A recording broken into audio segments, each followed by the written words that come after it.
So 1 crore லம்சமாக invest பண்ணியிருக்கோம். அதுலேருந்து பார்த்தீங்கன்னா வித்ட்ராவல் மாதம் 70,000. இது அடுத்த 25 வருஷத்துக்கான கேல்குலேஷன் நான் இதில் காமிச்சிருப்பேன். இதில் ரேட் ஆஃப் இன்ட்ரெஸ்ட் பார்த்தீங்க அப்படின்னா 12% நான் இதில் செலக்ட் பண்ணியிருப்பேன். இதில் ஒரு ஆடட் அட்வான்டேஜாக 3% இன்க்ரிமெண்டலாக நம்ம கொடுத்துருப்போம்.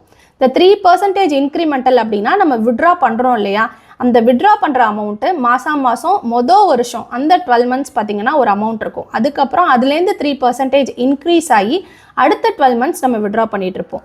அந்த இன்க்ரிமெண்டல் SWP கேல்குலேஷன் தான் இது.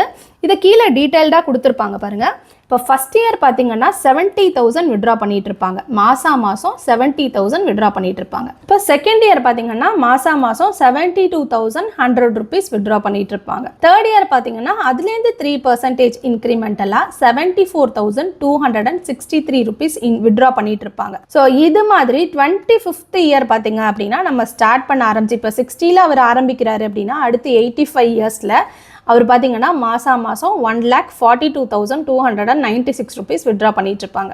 ஸோ இந்த மாதிரி சிஸ்டமேட்டிக் விட்ராவல் பிளான் ஆக்டிவேட் பண்ணி ஒரு லம்சம் இன்வெஸ்ட்மெண்ட்டாக போட்டு அதில் ஒரு 12% கிடைச்சிது அப்படின்னா இப்போ டோட்டலாக நம்ம எவ்வளோ விட்ரா பண்ணியிருப்போம் அப்படின்னு பாருங்கள். நம்ம போட்ட இன்வெஸ்ட்மெண்ட் பார்த்தீங்கன்னா 1 crore. நம்ம டோட்டலாக விட்ரா பண்ணது 25 வருஷத்தில் 3 crore rupees நம்ம விட்ரா பண்ணியிருப்போம். 3 crore 7 lakh rupees கிட்ட.